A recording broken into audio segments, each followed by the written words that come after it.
This is going to be a video tutorial on how to enable or disable dark mode on Thunderbird. I will be using a desktop PC for this. Let me jump over to Thunderbird here. I have Thunderbird opened up now. As you can see, I'm currently in light mode, but if I wanted to enable dark mode or disable dark mode, first thing you want to do is go up to the upper right hand corner, up to the 3-bar hamburger menu. You want to click on that. Then you want to go down to where it says Add-Ons and Themes and click on Add-Ons and Themes.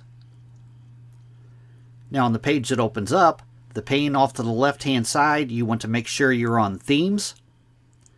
Then on the center pane, it gives you 3 different options. As you can see, I have light theme currently enabled, but the second thing down is dark theme, and then the last thing down is your system's theme, whatever your system is set to, light or dark theme. But if I wanted to enable dark mode, I'll click on Enable. Now my Thunderbird is in dark mode. If I go to any other page, it's in dark mode.